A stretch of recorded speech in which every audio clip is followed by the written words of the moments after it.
We are back. We are going to talk about. I'm just on my way to the gym.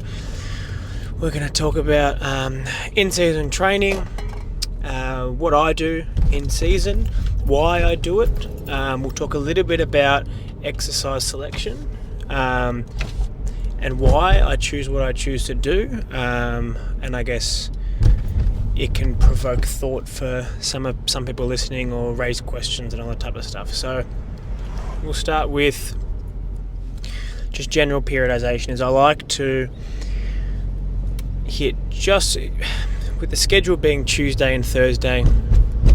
Monday and Wednesday training, or Tuesday and Thursday training. They've been the general schedules that I've had for training for team and game on Saturdays, game on Fridays, Saturdays. It's important to put your gym stuff in a ideal day so as to not kind of get yourself too tired for the game or to do it too close to the game that you've just played that you're not really going to be able to give it your all. Now, I always harp on about how off-season is the best time to make the most gains of your strength and power and your speed.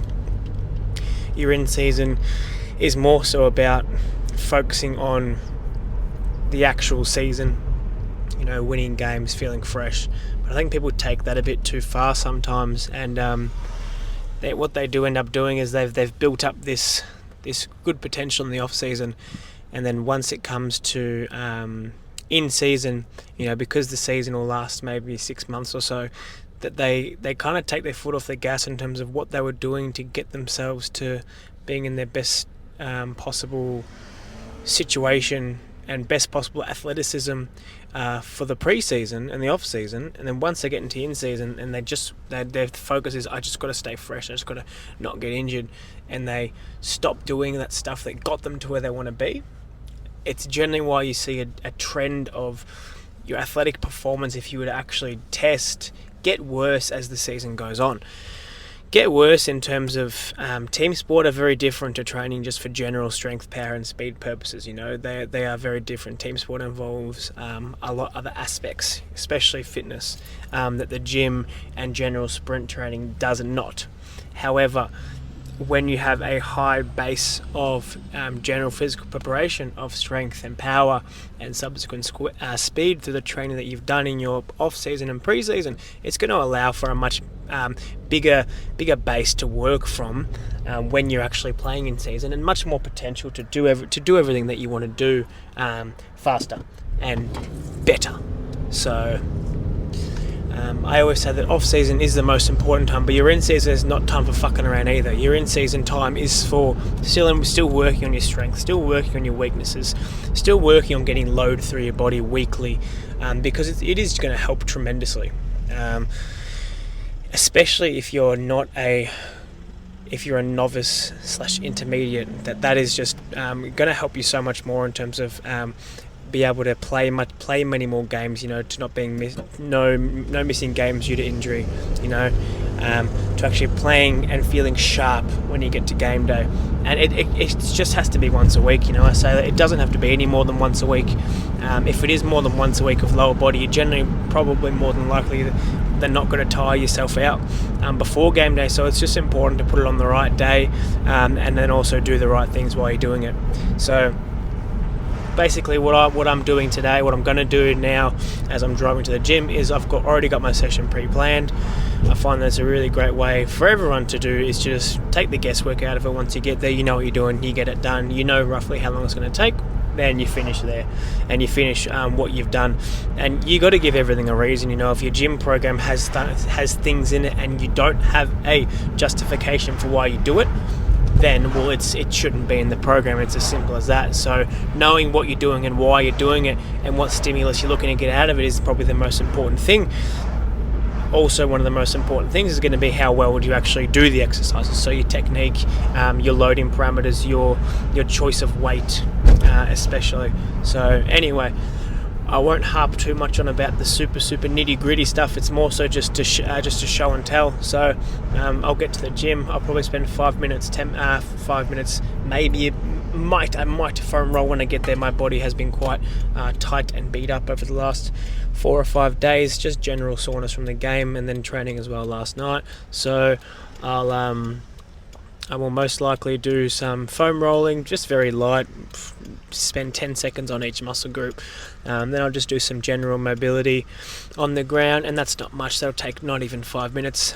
From then, what I've got differently to what I've been doing in the gym in the last few weeks because of the hamstring. Now that I'm really happy with how the hammy is now and how I'm feeling, I'll probably go straight into my explosive movement. Which my explosive movement today is going to be most likely pin squats, which will just be setting the bar up in a particular position. I'm looking for roughly knees at 90 degrees, and then just looking to push the weight as hard as you possibly can up.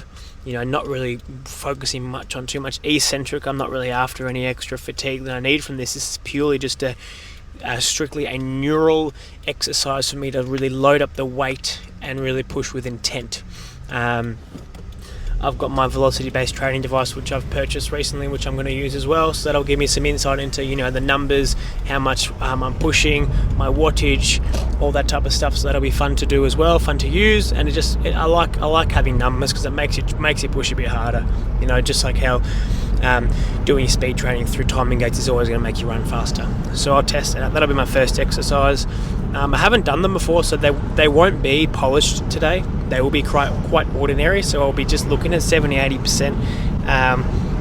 Knowing me, I'll probably get to 90-ish% in terms of intensity, but just working on getting comfort with it and accumulating some volume. When I say accumulate volume, I don't mean 4 sets of 10. I mean like 3 sets of 5 to 8 with relatively sub-max weight, just to get a feel for the exercise, because the exercise will not be as polished as it could be till about 4 or 5 weeks away, because that's just how it works. You need to get time getting used to the exercise before you can actually push hard. After pin squats, I am, depending on how I feel after the pin squats, going to do Bulgarian split squats again like I did last week. I'll probably do Zercher hold, and I'll probably go for a max set of 3. In terms of weight, I'm not too fussed about how much weight I do. I work up to about an 8 out of 10 intensity. So if I hit an 8, I don't really care what the actual weight number is. It's just about, okay, I felt that. Yeah, that was about an 8 out of 10. So that'll be what I do after the pin squats. So pin squats, Bulgarian split squats. After that, I'm going to do single leg RDL, and I think today I'm going to experiment with using the Smith machine. The reason why I like to use the Smith, why I would like to try to use the Smith machine, is that you can get a bit more output out of the exercise itself. Now, I know this is going to come with a caveat a result rather of I'm going to be probably pretty sore tomorrow, and that's the idea of that if you're doing something new in your workout and you're pushing pretty hard, you are more likely than not going to get, more often than not going to get sore. And so I know I'm going to have some serious glute DOMs, maybe even some hamstring soreness going into tomorrow, which will be training, which I'm not really too fussed with. If you're someone that doesn't like to train with soreness, however, I always advise to just do exercises that you're comfortable with, and take your time easing into them before you really start to load them up. Especially single leg stuff, they for some reason it might just be for me, that you just get a lot more sore than usual. So bear that in mind when you're choosing new exercises. Okay, so I have my pin squat, my Bulgarian split squat, my single leg RDL. So I've basically gone explosive exercise, knee dominant exercise, hip dominant exercise. Alright, then I'm probably just going to work on my accessory stuff. So I hit some leg extension isometrics, some Copenhagen's, and then depending on how I'm feeling, some core. So I'll probably hit all 5 of those exercises. And as you can see, I follow this structure with everyone: explosive exercise, jumping or elasticity, then explosive, then strength work of knee dominant and or hip dominant, and then your accessory work, which generally focuses on core, abductors, adductors, and then lower limb or your calf. And that's a very well-rounded session. Targets a lot of things. And then for me, it's just my goals at the moment are just to stay sharp, stay sharp, keep up a strength stimulus, which will be my split squats. Always work my glutes and hamstrings to work on keeping them nice and strong in various different ways. That's my single leg RDL. And some sort of neural adaptation and movement where I'm really pushing it to keep on getting that explosive benefit from my training, which would be the pin squats. So I haven't done them before, so I'll be excited to try those. Although usually the first time I do an exercise, I usually want to can it straight away, because I'm kind of like, this fucking sucks, because you're not really going to be as competent at the exercise when you've only done it the first time. So that'll be the session. I'll report back afterwards. So after the session, I'll go straight to a client. We're going to do some outdoor stuff. So we'll be doing some running. My boy Dennis. So shout out to Dennis. So we'll be doing some running and some ball work, which will be fun. And then I'll be back in the gym for a couple of hours with some girls. So it'll be a good evening. So it's about 3 o'clock now, in for a pretty good day. I've had a few hours off, had some stuff in the morning, but yeah, I'll try and get some clips of all the training today, see if I can maybe try and add this to the video. Again, I'll try and get better at editing, but yeah, for now, that's what I'll be doing for my in-season session. If you have any questions about in-season training, drop comments, DMs, any of that stuff. I'm more than happy to answer any questions that people have. And again, the reason why I do it on a Tuesday, which I may have already said, is that it's far away from game day, and it's far enough from the game day that I've just played so that I can actually give it some oomph. Anyway, I'll chat to you guys after the gym session. Enjoy. Alrighty, so I was going to do this video right after I had finished the gym, but I ended up having to rush to go home and pick up some stuff before I saw my client. So basically finished the session today in the gym. Just a brief overview of what I did and how I felt doing everything. So I did I was going to do pin squats, and then I I did my warm up, everything, got to pin squats, and I was like, oh, you know what, I think I might just do just regular box squats for no other reason other than honestly the setup was just going to be a little bit easier and less fiddly, and I was a bit more crunched for time than I would have liked to have been. So I only had the hour to get things done, so I loaded up box squats, got to 1:34.5, but this was with my velocity based training device, so I was aiming for a certain amount of speed. And today I was just fiddling around with it. I wanted to keep this exercise as my explosive exercise, so quite fresh. So I worked 130, moved I think the top set was about 0.8 meters per second, and then I was just keeping track of the total wattage and total speed, so to not really worry too much about just the weight, but rather the intent of the reps and the speed of the reps, because that goes a long way to also improving strength when done in conjunction with strength exercises and just gym training in general. So like I said, my first exercise is always my explosive exercise. So explosive box squats, working on moving fast with heavy weight, not just fast with lightweight or heavy and slow. My heavy and slow was next, which was my Bulgarians. I did 80 kilos for 5 this week. Last week I did 100 for 3. I was feeling fucking banged up today, so I was like, you know what, I'll go for a few extra reps, get the knees really getting some load through them, and I'm happy to drop the weight today because this week isn't a week where I really needed to hit that max intensity on those. So I they'll kind of come and go in waves in terms of me hitting it really hard, because if I'm already gassed and I'm already feeling pretty fatigued from the game and then the subsequent training sessions, I'll sometimes take my foot off on one exercise or two exercises. Definitely not every single exercise, unless I'm feeling really, really tired. But yeah, I still got all out, and that was still like a 7, 8 out of 10 in terms of effort. So they were definitely not a lost cause. You're not going to beat your weight every week, particularly in season. You kind of want to reserve that for that when you don't really have much other things to worry about in terms of fatigue leading into the rest of the week. And that's why the off season is such a great time to train, because you have no other commitments. So yeah, did the Zercher Bulgarian split squats. Again, I like the Zercher variation just based on the core and how the core feels, how much more engaged I feel while doing it. So that's why I like those. After that, I went into my single leg RDL on a Smith machine. That was purely an experiment for today. I quite liked it, except I had to stand on plates that were not really completely flat, so my feet didn't feel like they were glued into the ground. You know, you can't do it on the ground because you don't have enough range of motion on the Smith machine, because the Smith machine stops at about knee height, so you have to elevate yourself quite a lot. But they felt good. I worked up to 80 for 5, and honestly, fuck, my hamstrings and glutes, they were pretty torched by the end of it, which was really good. Again, I said it before I started the session that I know that these are going to cause a bit of havoc for me in terms of soreness tomorrow. So I was hesitant about the total volume. So I just did 3 sets, probably didn't do any more than 20 reps, 25 reps, and then I was out of there. So again, if you're doing something new, you don't really want to worry about going heavy on the volume and intensity. Otherwise, depending on your training age, you can absolutely cook yourself. So I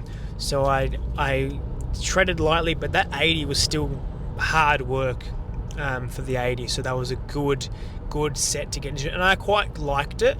The reason why I've chosen that over just dumbbells or a barbell is because I'm going away from that exercise being a stability focus and being more of a strength and output and horsepower focus. And if you want that strength and output, sometimes, and not all the time, because you don't just want to do it with every single exercise. You want to increase the stability that you have so you can output more power, and that could be, I could do a Smith machine with all 3 exercises that I did today, a box squat, Bulgarian, and single RDL. But again, you still want to train balance when you're in the gym. You still want to train feet on the ground, ground-based movements with a bit of stability, because that is also important as well. Okay, so that was my hip dominant exercise today. Was my single leg RDL, and then I finished off with just did 1 set, 30-second Copenhagen. Again, I just like to just drip feed a bit more groin stuff into my training, and then I did my leg extension isometric, which I worked to the same as I did last week for 30 seconds. They were pretty tough. They will always be tough, and they seem to be a weak point if I compare myself to some of what my athletes are putting out on that exact same exercises. They're not far off me, which kind of says to me that I've been neglecting something perhaps in terms of quad and knee strength, whereas my compound work is miles ahead of where some of my clients are, and that's just because I've been training for much longer. But something as isolated and as simple as that, you can really see that the discrepancy between a better trained person and a not as well trained person, it was just a bit closer together. So either that's a gap in my programming, or just I don't know, maybe the clients that are doing it that are pretty close to where I am, they're just strong, so which is good. Other than that, the session took about an hour. In terms of total volume, I didn't really do too much. I did 2 to 3 sets of 5 for the squats. I literally just worked up to 80 for 5 on the Bulgarians and then finished there, because they would fucking deplete me if I did multiple sets. And again, I want to feel pretty good for training tomorrow and the game on Friday.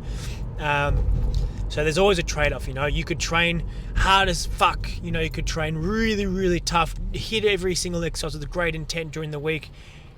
But if you got team training, then that's going to suffer, And there's always going to be some give and take somewhere, So that's where being meticulous with where you do things, how you do things, why you do things is quite important.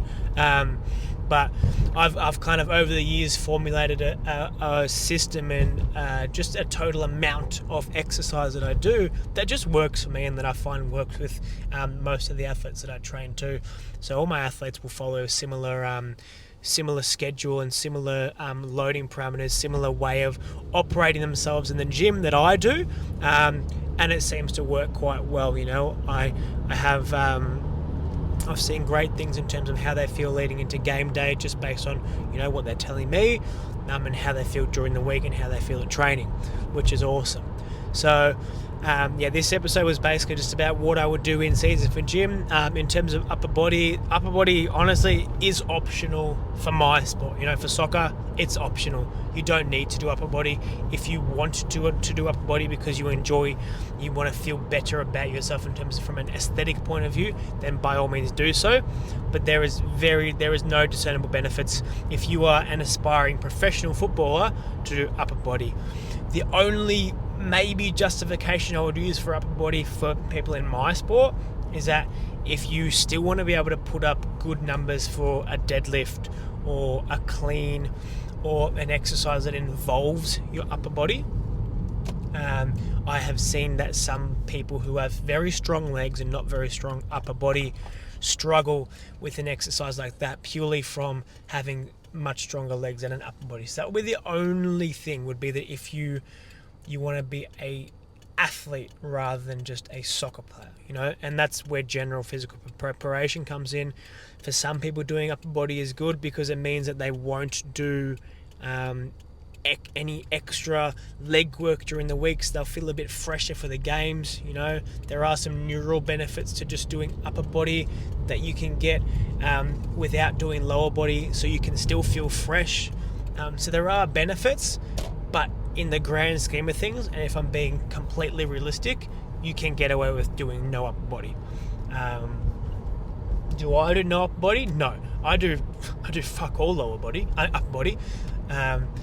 And because when I do it strictly more so for aesthetic purposes and to just have a play around with exercises that I want to give my clients who do need upper body and do train upper body, because I don't give my clients things that I don't do or haven't done.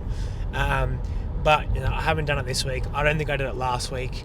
And now that things are busy and I've got to also think about my family and being home for them too, it's like, okay, is that extra hour of me being in the gym, is it worth it? And sometimes when I'm asking myself now, it's not, So, but there will always be the love for training upper body. Like it does feel good and I do enjoy it, but it's not going to take me any closer to the goals that I have in terms of training and being a better soccer player. So whereas if I was in a sport like AFL, if I was in a sport like rugby, if I was in a sport like basketball as well, I would do upper body because that would be definitely a little bit more important to do.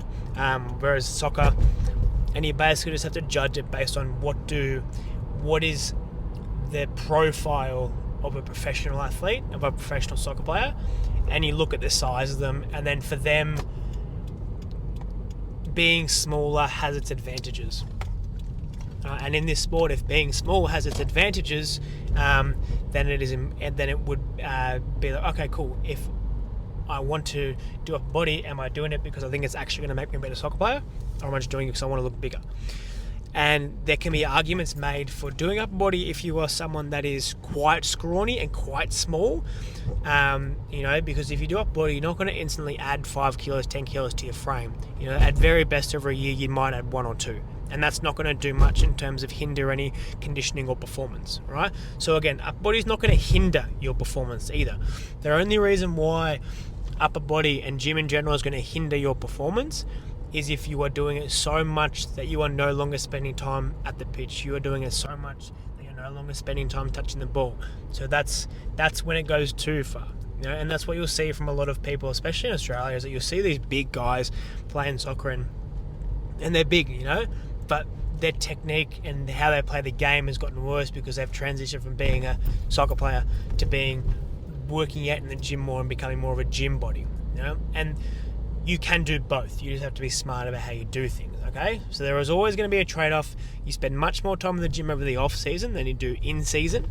Upper body training has its importance for some, not for all. But yeah, I thought I'd just touch on something like that because I know that it would be familiar for some people who have questions about training upper body and if you need to. So anyway, that was my day. I will be in touch over the next week. I'll give another week overview of my training. But until then,